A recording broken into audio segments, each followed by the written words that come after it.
Good morning students. देखिए, हम last time कर रहे थे Thompson model of an atom, तो उसी के कुछ पॉइंट्स आपके रहते हैं, उन्हें हम आज यहाँ डिस्कस कर लेते हैं। लास्ट टाइम आप पढ़ चुके हो कि जो थॉमसन ने अपना मॉडल दिया था वो एक वाटरमेलन की तरह था, जैसे कि एक तरबूज होता है। तो उनके अकॉर्डिंग क्या था कि जो वाटरमेलन का ग्रीन पार्ट है, मीन्स जो आउटर कवरिंग है, वो एक पॉजिटिव चार्ज को कैरी करके रखता है, और ये पॉजिटिव चार्ज जो होता है वो प्रोटॉन की वजह से होता है।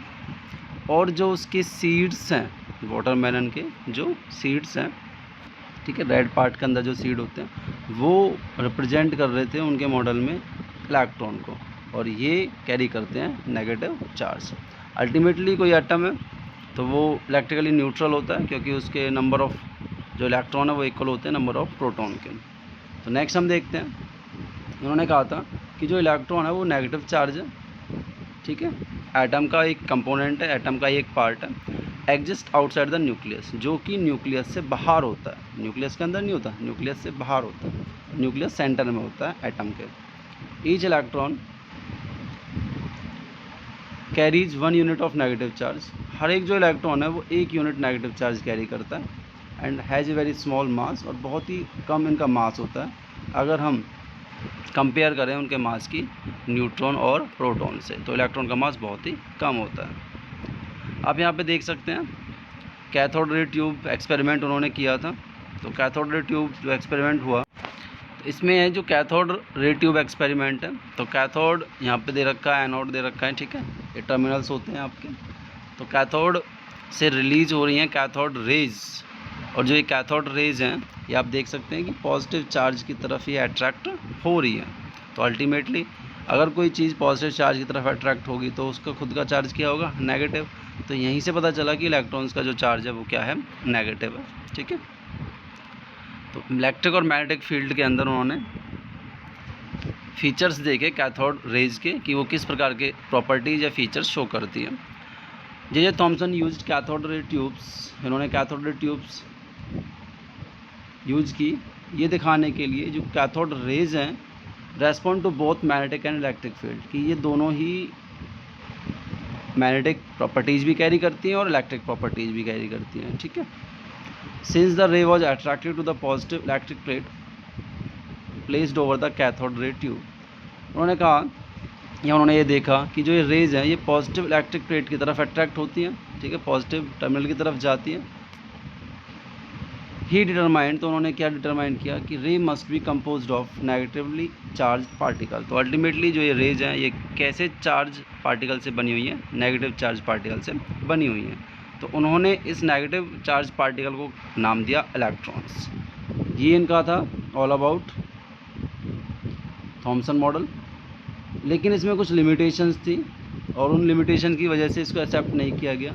तो क्या लिमिटेशन थी कि वो ये नहीं पता कर पाए कि जो प्रोटॉन और इलेक्ट्रॉन है वो एटम में किस प्रकार से अरेंज हैं,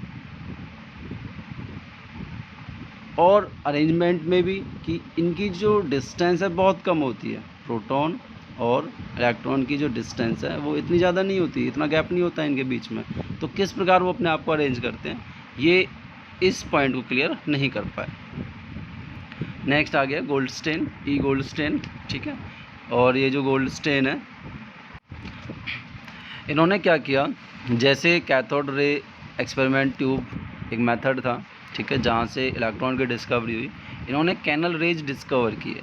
कौन सी रेज, कैनल रेज, और फाइंड आउट ये कर पाए कि जो कैनल रेज हैं उनकी जो प्रॉपर्टीज़ हैं, इलेक्ट्रिक और मैग्नेटिक प्रॉपर्टीज़, वो इलेक्ट्रॉन या फिर कैथोड रेज से अपोजिट हैं। तो अल्टीमेटली एक नया सब एटॉमिक पार्टिकल ये डिस्कवर कर पाए जिसे नाम दिया गया प्रोटॉन, ठीक है।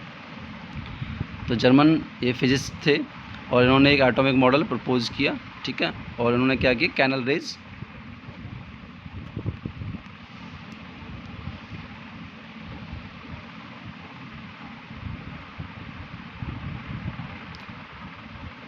E. Goldstein in 1886 discovered the presence of new radiation in a gas discharge called them canal rays। इन्होंने 1886 में डिस्कवर किया, और एक नई रेडिएशन इन्होंने उसके बारे में फाइंड आउट किया कि कुछ न्यू रेडिएशंस हैं, उनकी प्रेजेंस होती है जब भी कोई गैस रिलीज होती है, ठीक है। उसमें गैस रिलीज होने के टाइम पे कुछ रेडिएशंस हैं जिनकी प्रेजेंस इन्होंने फाइंड आउट की, और उन रेडिएशंस को इन्होंने कहा कैनल रेज। और ये फाइंड आउट किया कि जो रेज हैं they have positive charge radiation है ये। और जैसे ही इसके बारे में पता चला तो एक नया सब एटॉमिक पार्टिकल की डिस्कवरी का क्रेडिट इनको दिया गया। Used a cathode ray tube to study, इन्होंने वो मेथड यूज़ किया कैथोड रे ट्यूब वाला, स्टडी किया, उसी के बिहाफ पे आगे बढ़े, तो इन्होंने कैनल रेज उनको नाम दिया। Which had electric and magnetic properties opposite to an electron. तो ये फाइंड आउट किया कि जो प्रॉपर्टीज़ हैं कैनल रेज की, उनकी इलेक्ट्रिक और magnetic field properties just opposite है इलेक्ट्रॉन से। तो लास्ट में कंक्लूजन क्या आया कि जो ये पॉजिटिव चार्ज रेडिएशन यहाँ पर रिलीज हुई हैं या प्रोड्यूस हुई हैं किसी डिस्चार्ज ट्यूब में, ये प्रोड्यूस कब हुई? एट लॉट ऑफ प्रेशर, जब काफ़ी ज़्यादा प्रेशर वहाँ पर रखा गया, एंड हाई वोल्टेज, ठीक है। Ultimately the canal rays have positively charge subatomic particle known as proton.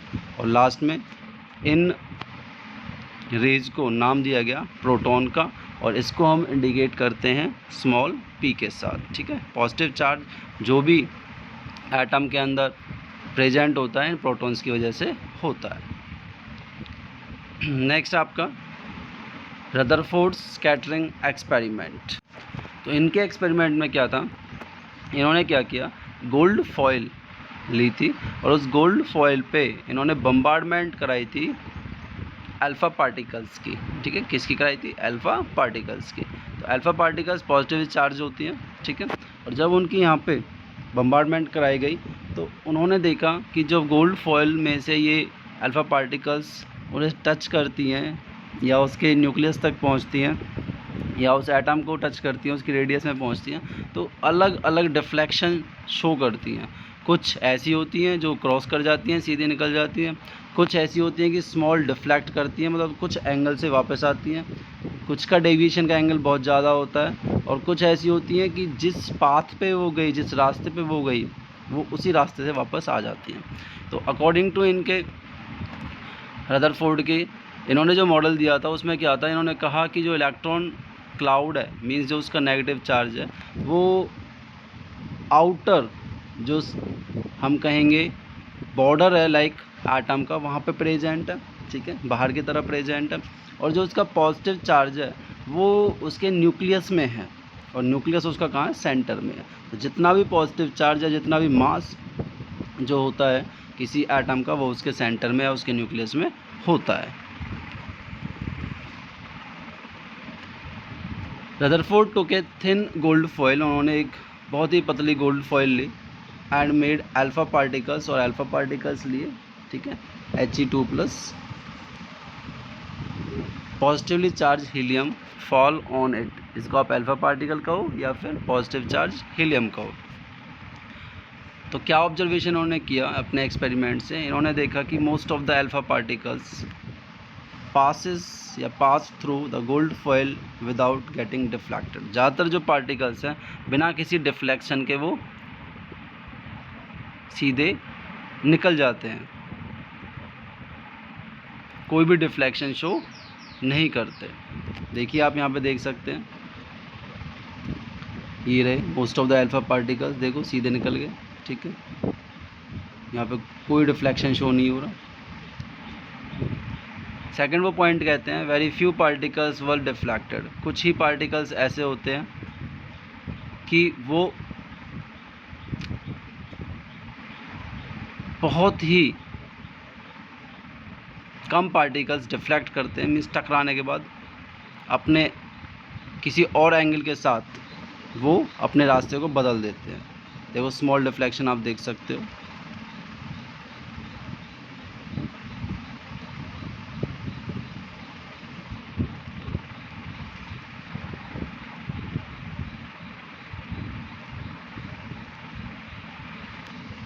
ये देखिए आप स्मॉल डिफ्लेक्शन, ठीक है, और कहीं कहीं लार्ज डिफ्लेक्शन भी आप देख सकते हो।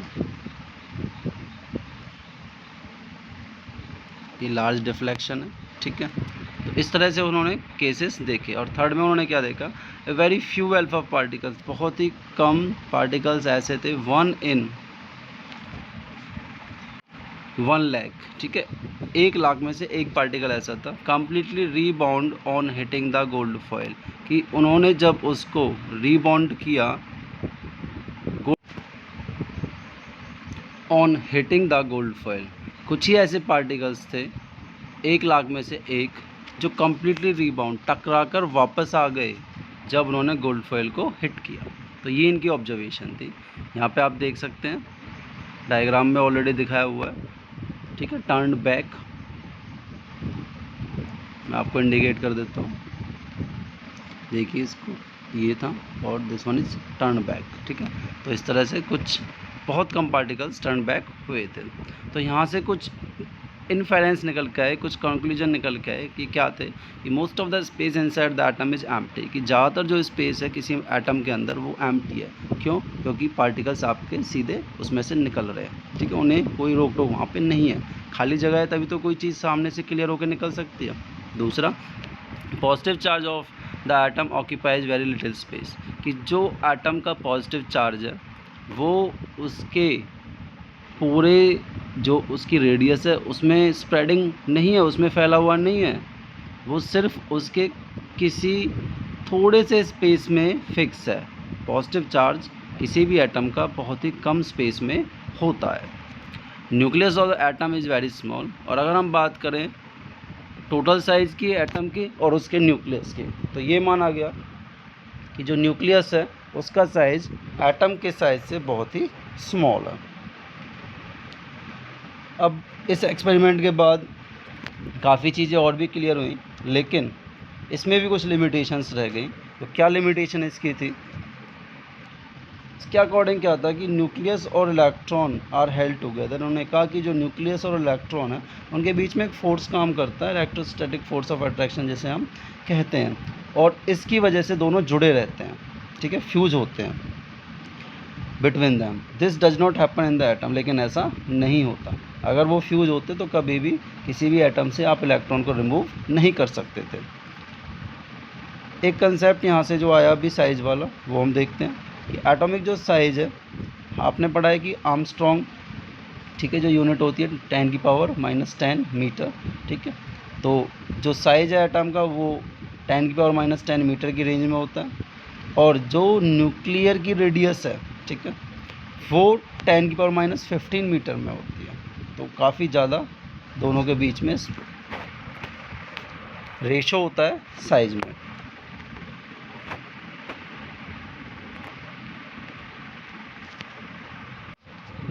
इसी के साथ नेक्स्ट हमारा जो मॉडल प्रपोज्ड एटॉमिक जो मॉडल है वो जेम्स चैडविक ने दिया, और इन्होंने एक अनदर सब एटॉमिक पार्टिकल की डिस्कवरी की थी जिसे हम लोग जानते हैं न्यूट्रॉन के नाम से, ठीक है। English physicist and Nobel trait थे ये। तो इनके अकॉर्डिंग क्या है, इनका जो मॉडल है वो ये कहता है कि जो मास किसी भी एटम का होता है वो उसके न्यूक्लियस में होता है, और मास जो बना हुआ है, ठीक है, किसी भी एटम का जो एटॉमिक मास जो बना हुआ है वो उसके प्रोटॉन और न्यूट्रॉन की एसोसिएशन से मिलकर बना हुआ है, ठीक है। नंबर ऑफ़ प्रोटॉन्स प्लस में नंबर ऑफ़ न्यूट्रॉन्स को आप मिला देते हैं तो उसका क्या बन जाता है, एटॉमिक मास बन जाता है।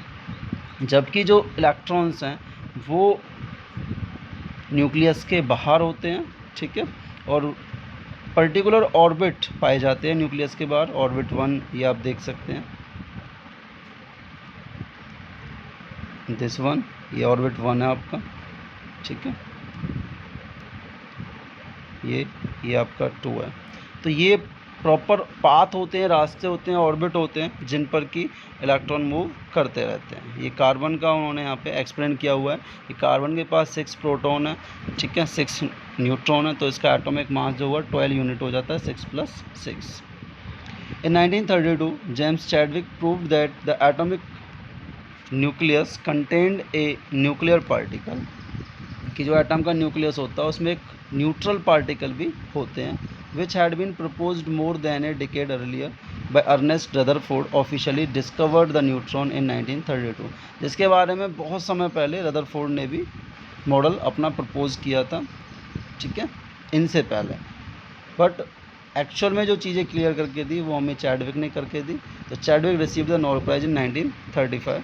तो 1935 में इन्हें इसके रिगार्डिंग नोबेल प्राइज़ दिया गया। अब न्यूट्रॉन है क्या? इट इज़ ए सब atomic particle contain in the atomic nucleus. एक सब एटॉमिक पार्टिकल है जो एटम के न्यूक्लियस में रहता है। It has no net electric charge, इसके ऊपर कोई चार्ज नहीं पाया जाता, unlike the protons positive electric charge, जैसा कि प्रोटॉन के ऊपर पॉजिटिव चार्ज होता है, इसके ऊपर कोई भी चार्ज नहीं होता।